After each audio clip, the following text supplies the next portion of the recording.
करती है वो आवाज अलग है और दुनिया में मिसाल इसकी तुम्हें मिल न सकेगी। ये हिंद है, इस मुल्क का अंदाज अलग है। जोरदार तालियां बजाइए शुक्र जी।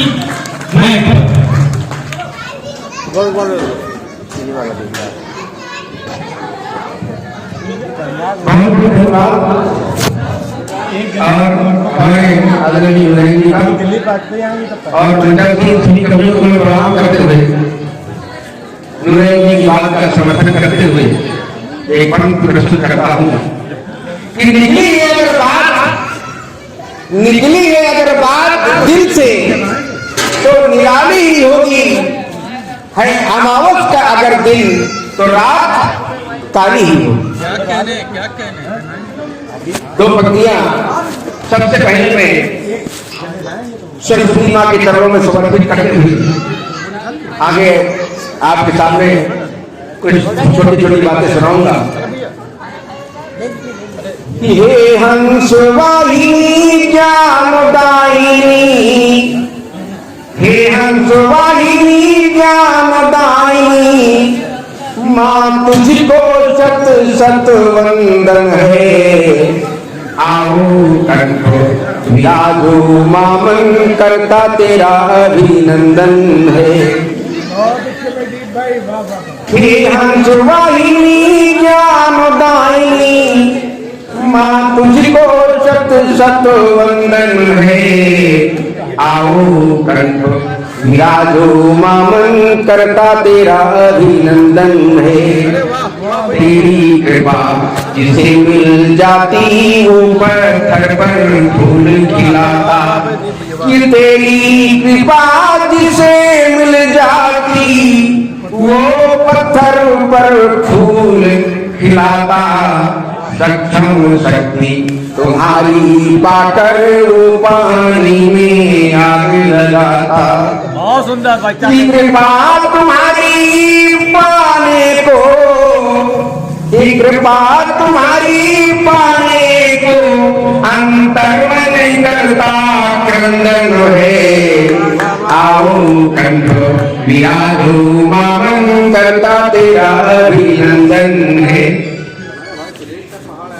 सरस्वती जी के चरणों में दो पंक्तियां चार पंक्तियां अर्पित करने के बाद मन कर रहा है कि कुछ पंक्तियां मैं आपके लिए भी अर्पित करूं, क्योंकि जब तक श्रोता का साथ नहीं मिलता तब तक कवियों का मन भी नहीं लगता है। कुछ अलग अंदाज में दो पंक्तियां आपके लिए, आपका सुहागमन हमारे लिए मधुर कल की तरह दिखाई पड़ रहा है कि आपका शुभागमन आपसे मधुर मिलन, खिल रही कली कली महक उठी गली गली, साज झंझना उठे साज झंझना उठे, राग गुनगुना उठे साज झंझना उठे, राग गुनगुना उठे।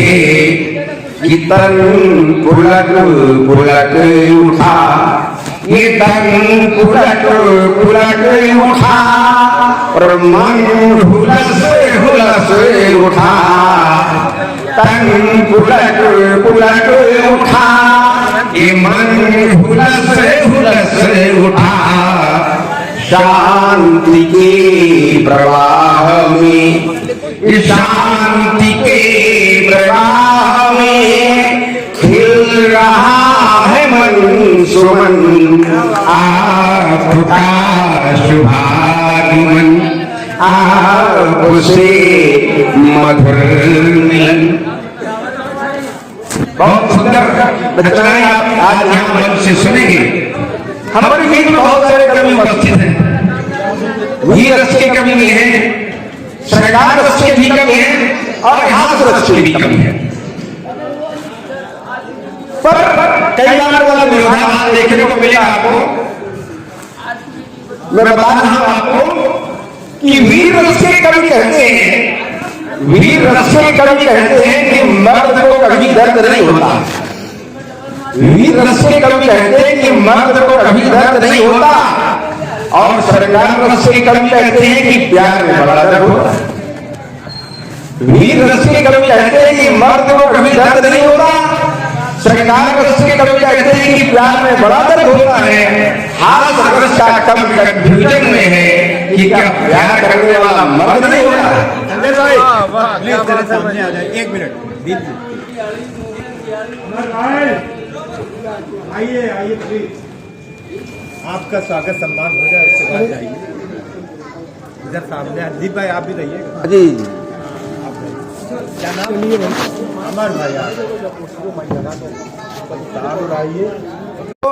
घसीटे भैया से एक बार हमने पूछा कि पत्नी किसको कहते हैं, तो उन्होंने कहा जो पति पर हमेशा रहे तनी वही है पत्नी। तब उनसे हमने कहा पत्नी को कई बार तो वाइफ भी कहते हैं, तो बोले वाइफ में जो बदल दे आपकी लाइफ वही है असली वाइफ। तो हमने कहा कुछ लोग घरवाली भी कहते, बोले बिल्कुल।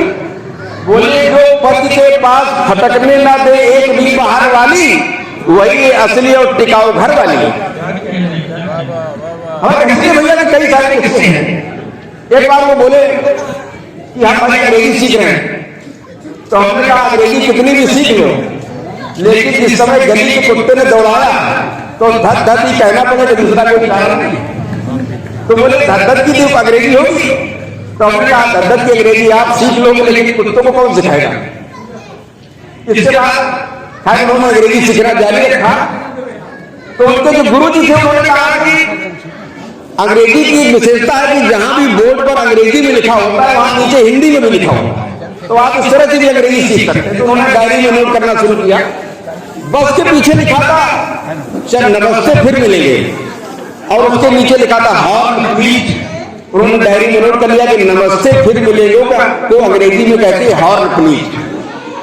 तो एक जब पार्टी में गए सब लोग वापस करने लगे, सब लोग करेंगे अच्छा भैया नमस्ते फिर मिलेंगे, और हमारे घसीटे भैया कहते हैं हॉर्न प्लीज। घसीटे भैया के और भी किस्से हैं। घसीटे भैया एक बार बस में चले जा रहे थे, तो बस में लिखा होता है अपने सामान की सुरक्षा स्वयं करें, और कहीं लिखा होता है कि शरीर का कोई अंग बाहर न निकालें। और उसी में किसी विज्ञापन वाले ने विज्ञापन कर दिया था शादी के पहले शादी के बाद। आप घसीटे भैया उसको मिलाकर पढ़ रहे हैं कि शादी के पहले शरीर का कोई अंग बाहर न निकाले और शादी के बाद अपने सामान की सुरक्षा स्वयं करें। वैसे वो बाग में गए, एक बाग में टहलने गए, वहां लिखा था कच्ची कलियां न तोड़े, सारा बाग आपका है। वही विज्ञापन वाले ने लिख दिया था शादी के पहले शादी के बाद। अब पढ़ रहे हैं उनको कि शादी के पहले कच्ची कलियां न तोड़े, शादी के बाद पूरा बाग आपका है। उनके और भी किस्से हैं। घसीटे भैया हमारे नकल करने में बहुत माहिर है। तो नकल करते करते एक उनका मित्र था, तो उसके साथ वो पढ़ते थे, बगल में रोल नंबर उनका पड़ जाता था, और घसीटे भैया उसकी नकल मारते थे। और नकल मारते मारते पढ़ाई हो गई। आखिरी में एक बार दोनों लोगों ने अप्लाई कर दिया इंटरव्यू के लिए, लेटर आ गया। अब घसीटे भैया को चिंता हुई कि हम तो जिंदगी भर नकल करते रहे, हमारा कैसे कल्याण होगा। तो उन्होंने मित्र से कहा मित्र यार मदद करना। तो उसने कहा यार इंटरव्यू तो अलग अलग होता है, कैसे मदद करेंगे। तो बोले अंदर जो बताया जाए, पूछा जाए हमको बता देना, हम भी बता देंगे। तो बोले इतना टाइम कहा है। तो उन्होंने कहा अच्छा उत्तर बता देगा, क्वेश्चन तो आप पूछ ही लिया जाएगा। अब उनका मित्र पहले गया, उससे पूछा कि बताओ देश की महिला प्रधानमंत्री का नाम क्या है। तो उसने कहा श्रीमती इंदिरा गांधी। दूसरा प्रश्न पूछा कि बताओ आजादी देश को कब मिली थी। उसने कहा एक दिन में सफलता थोड़ी मिली थी, पूरे 90 साल संघर्ष हुआ था। 1857 से प्रयास प्रारंभ हुआ, 1942 में तेजी आई, तब कहीं जाकर 15 अगस्त 1947 को सफलता मिली। उसके बाद पूछा कि ये बताओ आजादी की लड़ाई में हिस्सा किसने लिया था, उनके नाम बता सकते हो। तो मित्र ने कहा कि अगर नाम गिराने बैठेंगे तो 4 दिन तक हमारा इंटरव्यू चलता रहेगा। आखिरी क्वेश्चन था मंगल ग्रह पर जीवन के लक्षण के बारे में तुम्हारे क्या विचार है। उसने कहा वैज्ञानिक पता लगा रहे हैं। आप घसीटे भैया आए, पीछे खड़े थे, उसने कहा उत्तर उत्तर बता दो, उन्होंने उत्तर उत्तर बता दिया। अब घसीटे भैया अंदर गए हमारे, पहला क्वेश्चन मुझे किया कि ये बताओ तुम्हारा नाम क्या है? तो उन्होंने कहा पहला क्वेश्चन उन्होंने कहा श्री इंदिरा गांधी। दूसरा क्वेश्चन पूछिए, उसने कहा ये बताओ तुम्हारा जन्म कब हुआ था? उसने कहा एक दिन में सफलता थोड़ी मिली थी, पूरे 90 साल संघर्ष हुआ। 1942 में तेजी आई, तब कहीं जाकर 15 अगस्त 1947 को सफलता मिली। उसने कहा ये बताओ तुम्हारे पिताजी का क्या नाम है? तो बोले एक हो तो नाम बताएं। अगर नाम बताने बैठे तो 4 दिन तक हमारा इंटरव्यू चलता रहता। इंटरव्यू लेने वाले को गुस्सा आ गया, उसने कहा मूर्ख हो गया, कह लगा वैज्ञानिक पता लगा रहे। आखिरी में नकल करने की आदत बनी, मित्र ने आगे कारोबार शुरू किया, घसीटे भैया ने भी वही कारोबार शुरू किया। मित्र ने शादी कर ली, घसीटे भैया ने भी शादी कर ली। एक दिन मित्र की पत्नी को टीवी हो गया, वो खत्म हो गई। अब मित्र ने दूसरी शादी कर ली। अब घसीटे भैया फट गई तो दूसरी शादी कैसे हो, क्योंकि एक तो बैठी हुई है। तो वो भी डॉक्टर के पास ले गई, इसको भी टीवी है। तो डॉक्टर ने कहा टीवी नहीं भाई, पूरी स्वस्थ है। बोले आप सही से देखिए, आप उनको टीवी है, जरूर होगी टीवी। तो उसने कहा मूर्ख हो गया, तो कह लगे वैज्ञानिक पता लगा। तो बाद में बोले पढ़ाई लिखाई हमेशा काम आती है, वहां की पढ़ाई यहाँ भी काम आई। तो इस तरह की तमाम चीजें चलती रहती हैं। चंद पंक्तियां, क्योंकि कई कवियों को सुनना है आपको, और मैं कुछ पंक्तियां में, क्योंकि जीवन में हमारे माता पिता का बहुत बड़ा स्थान होता है, और माता पिता के बिना आप कितनी भी पूजा अर्चना चाहें यहाँ जाओ, लेकिन जो प्यार, जो स्नेह, जो निस्वार्थ भावनाएं माता पिता से मिलती हैं वो किसी से नहीं मिलती है। उससे में 2 पंक्तियां हैं। मात पिता बिन घर है सूना, मात पिता बिन घर है सूना, सूना ये संसार, सारे रिश्ते नाते सूने, सूना जग व्यवहार। दीप दिवाली सूनी लगती, दीप दिवाली सूनी लगती, सूना जग व्यवहार, शून्य सा जीवन हो जाता है, शून्य सकल आधार। मात पिता के चरणों में ही, मात पिता के चरणों में ही तीर्थ सारे बसते हैं। ईश्वर की अनुभूति इन्हीं में, यही देवता रहते हैं।